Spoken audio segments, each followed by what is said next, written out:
Have you ever been in a business and felt like one day, just all of a sudden, everything quit working? One day, revenue's exploding, everything is going right. It feels like you can't do anything but win. But then the next day, it's like a flip switched and you're overwhelmed, you're burning out, and you're asking yourself, why does it feel like we're sprinting and going nowhere?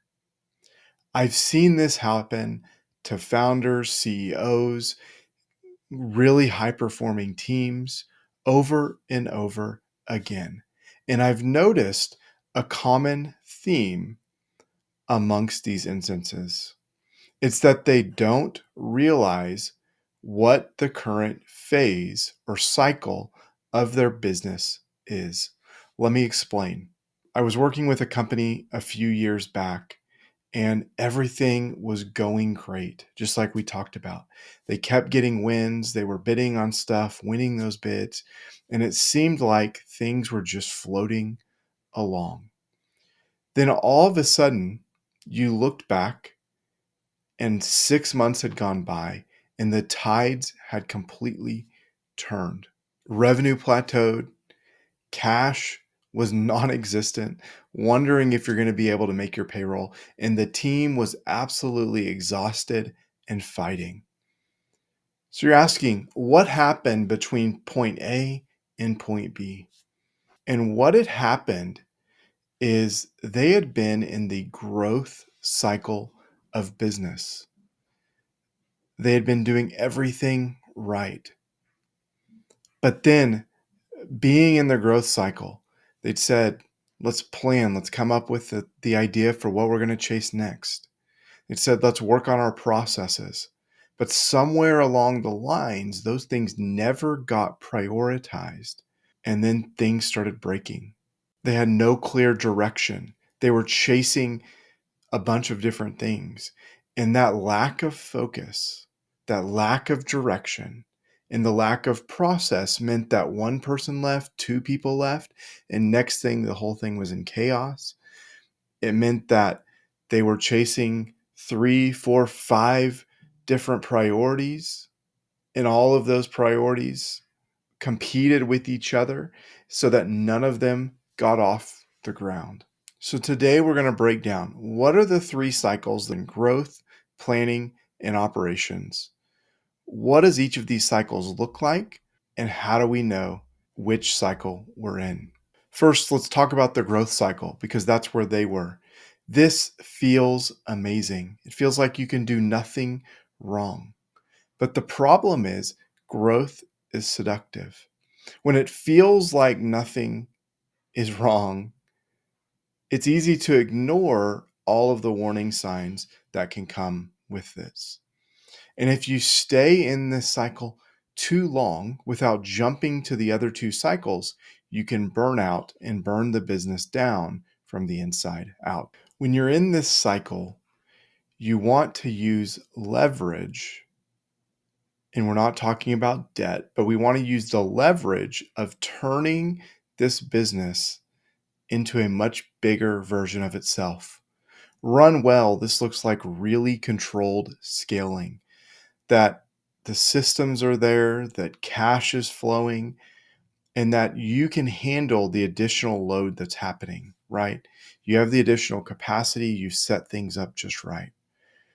You're thinking in capital allocation, meaning you're taking on debt, you're funding growth with profits, you're rewarding the owner, you're doing everything right across the scale. And that your decisions are based off expected returns, not just a level of excitement. Because I've seen so many growth opportunities where people are just chasing excitement after excitement after excitement. It looks like being risk aware, knowing what risks you're taking on, planning for those risks, and making sure that when push comes to shove, you're not just chasing growth for growth's sake. And then it looks like the owner having the personal calibration to step back and not push themselves past their limit. Having the personal bandwidth to know when to push and know not when to push. Growth is an awesome stage that we all love. But when mismanaged, you can stall, overextend yourself, lose your focus, and all of these things lead to burnout and loss of control. The consequences are personal strain, business strain, losing your cash, and complexity that can absolutely drown you. Growth cycles done right lead into the other two cycles that we're going to talk about right now. Ideally, a growth cycle would lead into a planning cycle. So start with a planning cycle, go into a growth cycle, go into another planning cycle, because you've outgrown the plans that you originally set.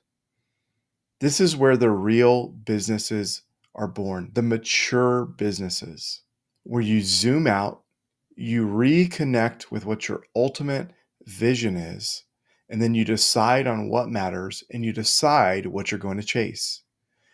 This business that I mentioned, they were just constantly being in the growth cycle. They never zoomed out and said, which of these priorities should we actually chase? By not doing that, they ended up putting themselves in a spot where their attention was diverted in too many different ways. And they never got to that one thing where they could push all behind that one boulder and get it down the hill. When we do the planning cycle right, we do an annual planning session. We get the leadership outside of the day-to-day. We take them offsite and we figure out, what do we want the next 365 days to look like? We then, after we've set the annual plans, we then go and we quarterly calibrate. We quarterly figure out, did we meet the goal that we set for this quarter? And if we didn't, why didn't we meet it? And then what's the plan for the next quarter? Are we sticking with where we originally were? Or are we adjusting it based off changes in the business, changes in the economy, or changes in the overall market? Next, it looks like regular review of your monthly financials, making sure things align, doing check-ins on a regular basis. And it, in the best case scenario, and very few business owners do this, looks like the owner specifically, and maybe even the leadership team, doing and setting aside some time to specifically think and plan for the future. It's so easy to just keep pushing forward, pushing forward, pushing forward. But it's only when you give yourself time to think that you can do the real work. Bill Gates would always set aside a week a year to go read and just think with no business responsibilities. And I think while we all may not be able to do that particular version, we can all take a couple hours here, a couple hours there, a day here, a day there, and figure out how to plan and do this for ourselves. If you're not in the planning cycle at least once a year, your business is ultimately going to crumble at some point once it reaches that breaking point that it can no longer live past that vision. Short-term cycles of going through these monthly, quarterly reviews keep you headed towards that North Star long-term. As we move towards year end, now is the perfect time to start on that planning cycle. I'll put in the description a series that I wrote on this, and we'll eventually be doing some videos on that. And so if we've done those videos, you'll see that pop up at the top. And then last, certainly not least, we have the operating cycle. I think in some ways, this is the most underappreciated part of business. It's not sexy. It doesn't get you all the accolades. But when you build your systems right, it keeps the wheels on. For the business that I was talking about at the beginning, no one inside the business wanted to do this operating cycle. They all were just running so quickly for the growth that all of this knowledge ended up siloed within one person here, one person there. And then next thing you know, a couple of those people leave. All those things that seem buttoned down all of a sudden weren't. And then things immediately went to chaos. When you set up your systems, you set up your operations to be resilient and not people dependent, you set yourself up to catapult into the growth cycle. This is one of those things where it seems like nothing is happening. And then all of a sudden, you see this huge growth bump. And it's because you set the foundation to allow for that to happen. So, what does a good operating rhythm, operating cycle look like? That operating cycle looks like a weekly team meeting cadence where you're doing meetings where you're talking about and keeping everyone on the same page, going in the same direction. It looks like monthly team updates so that you make sure that while you may go and all do your own separate things, that you come together at some point during that month and make sure that you celebrate wins, make sure that you talk about the losses and learn from those losses, and then that you talk about where the business is at and where it's going in the near future. It's quarterly system or process tune-ups. It's making sure that those systems aren't too people dependent and that they've become a system and a process that the business runs off of.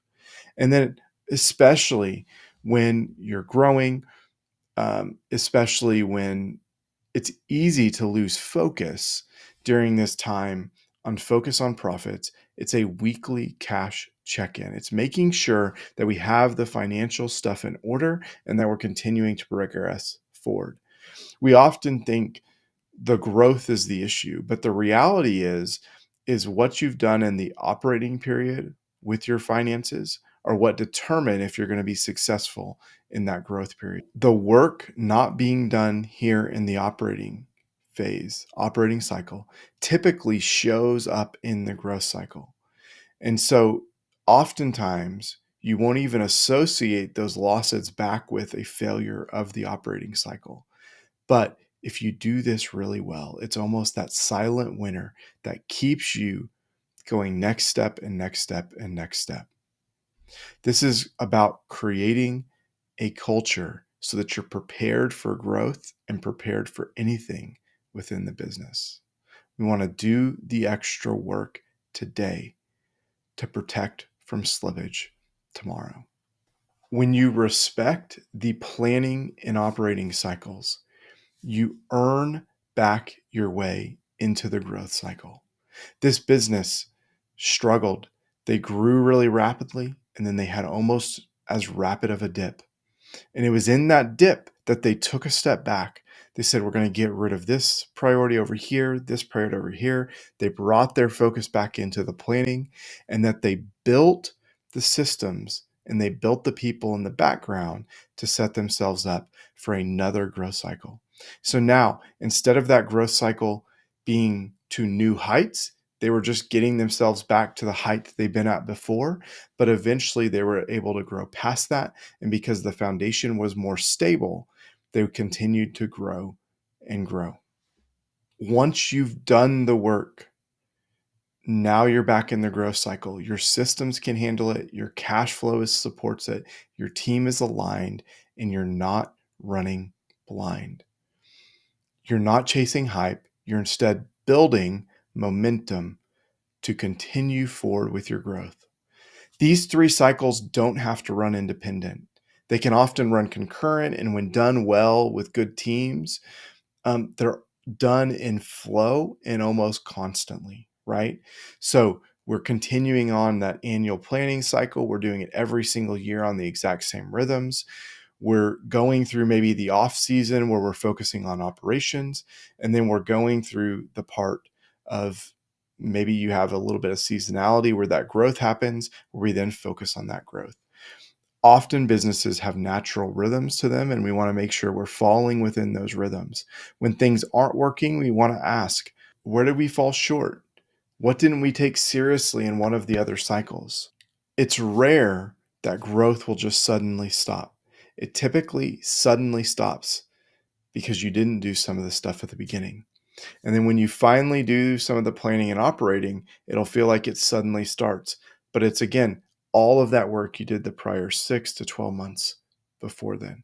So I encourage you, ask yourself, are you clear on where you're going next year? Are your systems ready to support that? And is your foundation solid enough to support the growth that you could potentially see? If you set these foundations, your growth is almost inevitable. So I encourage you, take the time, set the planning and operating cycle foundation that is needed, and growth is sure to follow. Thanks for watching today, and here's to growth in 2026 and beyond.